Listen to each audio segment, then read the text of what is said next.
내가 청첩장이 나와가지고 그거 가지고 안동집에 인사하려고 같이 내려가는데 얘가 선영이야. 강선영. 근데 얘를 찾다 보니까 얘가 선영이가 아니네. 네, 끊임없이 거짓말을 하다가 결국 거짓말 속에 인생을 가둔 사람을 소재로 한 영화인데요. 현실에서도 같은 일이 벌어졌습니다. 중고 명품 사기범 부부를 잡고 보니까 아내의 끝모를 거질 인생이 드러났습니다. 사회일보 정현우 기자입니다. 자, 경찰이 처음에는 부부가 다 사기 단인 줄 알았다고요? 네, 지난 8월 인터넷 중고 명품 거래 커뮤니티에서 피해자들이 나오기 시작했습니다. 네. 울산에 사는 여성이 중고 명품 가방이나 보석을 산다며 피해자들에게 퀵 서비스로 물건만 받아 챙기고 연락을 끊은 건데요. 이 여성이 SNS 프로필에 가족 사진까지 올려놓고 신원이 확실한 듯 행세하자 속은 겁니다. 피해자 신고로 수사에 나선 경찰은 지난 9월 거주지인 울산에서 부부를 검거했습니다. 자, 지금까지는 평범한 사기 사건 같은데 반전이 있다고요? 경찰은 이 부부를 사기 혐의로 구속해서 사건을 검찰로 넘겼는데요.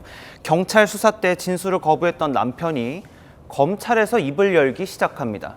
자신도 사기 결혼의 피해자고 아내의 사기 행각은 전혀 몰랐다는 겁니다.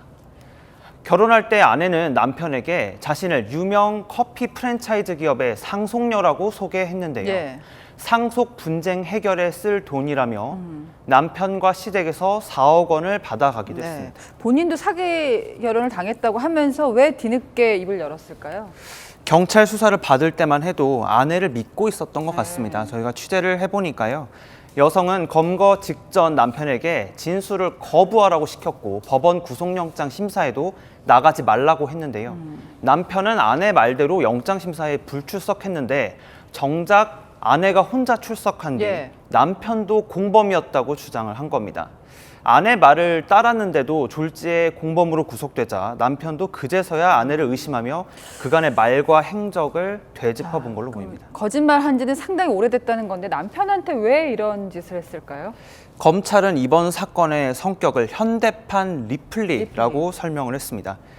허구의 세계를 진실로 믿고 거짓말을 반복하는 인격 장애를 리플리 증후군이라고 하는데요. 아내는 검찰 조사 과정에서 궁지에 몰리자 상속 문제로 검사와 경찰인 오빠들이 자신을 모함했다는 주장을 펼쳤는데요. 그런데 이 말조차 거짓이었습니다. 상속녀가 아니었던 건 물론이고요. 오빠나 형제 자매가 없는 외동딸이었다는 사실이 드러난 겁니다. 과거 아내의 거짓말도 속속 밝혀졌습니다. 가족에게 지난 3월 자신이 새 쌍둥이를 출산했다고 했는데요. 신생아 사진까지 보여줬지만 엉뚱한 아이들에게 산모 이름만 바꿔서 찍은 가짜 사진이었던 겁니다.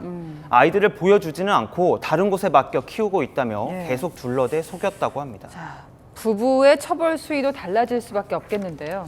네, 그렇습니다. 아내가 이미 사기 혐의로 재판에 넘겨진 상태이고요. 사기 결혼의 피해를 진술했던 남편은 지난 10월 구속이 취소돼서 풀려났습니다. 또 추가 수사를 거쳐서 최근 사기 혐의도 벗을 수 있었습니다. 네, 거짓말로 남편 인생까지 벼랑 끝으로 몰고 간 사건 참 소름 끼칩니다. 사건을 보도였습니다.